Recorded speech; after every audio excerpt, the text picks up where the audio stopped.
మాది ఏపిలింగోటం గ్రామం. నేను ఏపిలింగోటం గ్రామ శాఖ అధ్యక్షుడు కాంగ్రెస్ పార్టీ. మీరు పేరు నాగరాజ్ అండి. ఎన్ని సంవత్సరాలు కాంగ్రెస్ పార్టీ ఉంటారు? నేను 10 సంవత్సరాలుగా కాంగ్రెస్ పార్టీలో ఉంటున్నాను. క్రియాశీలకంగా వర్క్ చేస్తున్నాను. నాకు గత 5 నెలల కింద గ్రామ శాఖ అధ్యక్షునిగా ఎన్నుకోవడం, ఏకగ్రీవంగా ఊరి ప్రజలు మొత్తం అందరూ కలిసి ఎన్నుకోవడం జరిగింది.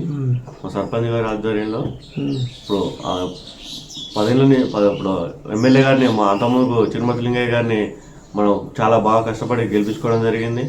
ఆయన పార్టీ మారడంతో ఈ కాంగ్రెస్ పార్టీకి ఎటు దిక్కుమొక్కు లేకుండా అయింది. అయినా కానీ నిలబడి ఎంపీ గారి సాయంతో, వెంకరెడ్డి గారి సాయంతో ఇప్పుడు ఏ పనులు ఉన్నా కానీ వెంకరెడ్డి గారి కాడికి వెళ్ళి చేయించుకోవడము, గ్రామాభివృద్ధిలో నేను కూడా ఒక భాగస్వామ్యం కావడము నాకు ఆనందంగా ఉంది. ఈరోజు కాంగ్రెస్ పార్టీకి మళ్ళీ ప్రజలు ఆశీర్వదించారు. నా ఆధ్వర్యంలో ఆశీర్వదించి 400 లీడ్ ఇచ్చారు.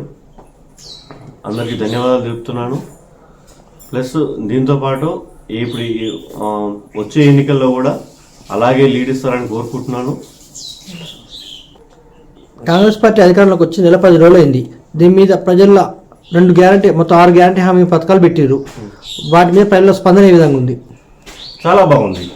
ఎందుకంటే వచ్చిన 2వ రోజునే ఫ్రీ బస్సు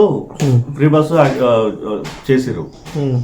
మహిళలందరూ ఇప్పుడు ఇవాళ పండుగ, సంక్రాంతి పండుగకి ఎప్పుడైనా కానీ డబల్ ఛార్జీలు, ఎలాంటి ఛార్జీలు లేకుండా నిన్న మొన్న మా అక్క చెల్లెళ్ళ అన్నదమ్ములు అందరూ కలిసి చాలా ఫ్రీగా పోయారు. ఇంతకుముందు పాలన ఎట్లా ఉండే, మొత్తము పండగ వచ్చినట్టు, దసరా వచ్చినా కానీ సంక్రాంతి వచ్చినా కానీ పెద్ద పండుగలు అంటే మన అవే 2 పండుగలకి డబల్ ఛార్జీలు. నేను ఎప్పుడైనా హైదరాబాద్ పోదామన్నా, హైదరాబాద్ నుంచి ఇక్కడికి పోదామన్నా కానీ డబల్ ఛార్జీలు వసూలు చేసేది. ఈ ప్రభుత్వం అలా లేదు, అందరికీ సమన్వయం.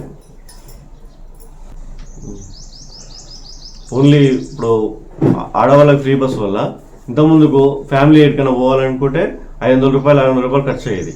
ఇప్పుడు అదే సగం రేట్లో పోయిస్తున్నాం, అంటే 300 పోయిస్తున్నాం, 250 రూపాయలు అవుతున్నాయి అట్లా. ఎందుకంటే అది మధ్యతరగతి వాళ్ళే బస్సు ఎక్కుతారు, ఉన్నోళ్ళు ఎవరు బస్సు ఎక్కరు కదా. ఇంకోటి ఆరోగ్యశ్రీ పథకం, ఇందులో నేనే ఇప్పుడు స్వాగతిస్తున్నాను. ఎందుకంటే మా బామ్మార్దికి దానివల్లనే హార్ట్ ఆపరేషన్ కూడా జరిగింది. అంతకుముందు చేయనన్నారు, మళ్ళీ చేయనంటే ఎంపీ గారి కాడికి పోయినాము. ఎంపీ గారికి ఫోన్ చేస్తే హార్ట్ ఆపరేషన్ రెండోసారి జరిగింది.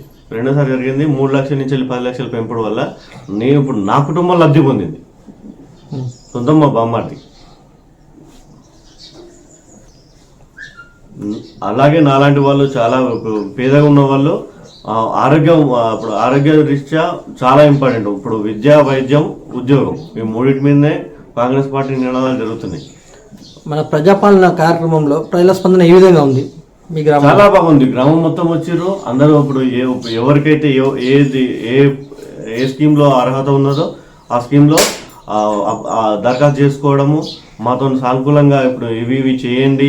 ఇప్పుడు అంటే దాని మీద కూడా సర్వే స్టార్ట్ అయింది. ఇంతకుముందుకు కౌలు రైతులకు ఏం లేకుండా ఇప్పుడు ఆ కౌలు రైతులకు నెలకు సంవత్సరానికి 12,000 రూపాయలు కౌలు రైతులకు ఉపాధి లెక్క చూపించడం జరుగుతుంది. ఎక్కువ అప్లికేషన్ దేనికి వచ్చినాయి మీ దగ్గర?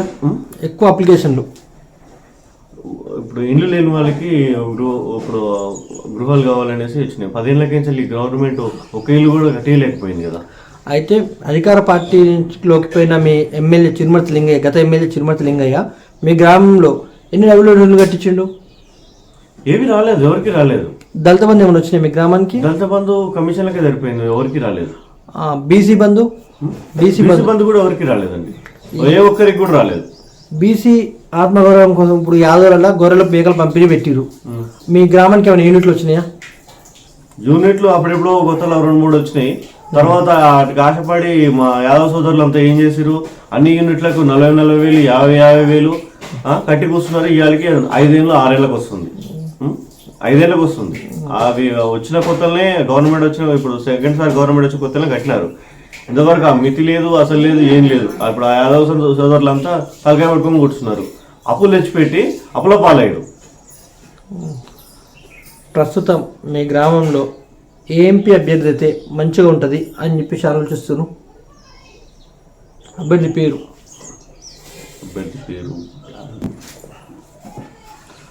మనకు ఏ అభ్యర్థి అయినా కానీ అభ్యంతరం ఏం లేదు. కాంగ్రెస్ పార్టీ సుదీర్ఘంగా ఆలోచిస్తుంది, సుదీర్ఘంగా ఆలోచించి నిర్ణయం తీసుకుంటుంది. మా ఎంపీ గారు అప్పుడు అంటే మాజీ ఎంపీ గారు ప్రస్తుత మంత్రి గారు అభిష్టం మేరకు ఎవరిని పెట్టినా కానీ మేము భుజాన్ని ఎత్తుకొని గెలిపించుకోవడం జరుగుతుంది.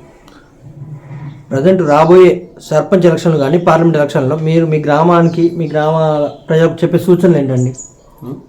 మీ గ్రామ ప్రజలకు మీరు ఏం చెప్దాం అనుకుంటున్నారు? గవర్నమెంట్ వచ్చింది, సంతోషం. గవర్నమెంట్ వచ్చింది. ఇప్పుడు మనకు ఈ పరడా రోడ్డు కానీ ఇప్పుడు పోతినేనిపల్లి లింగోటం రోడ్డు కానీ అవి అభివృద్ధి చేసుకోవాలి.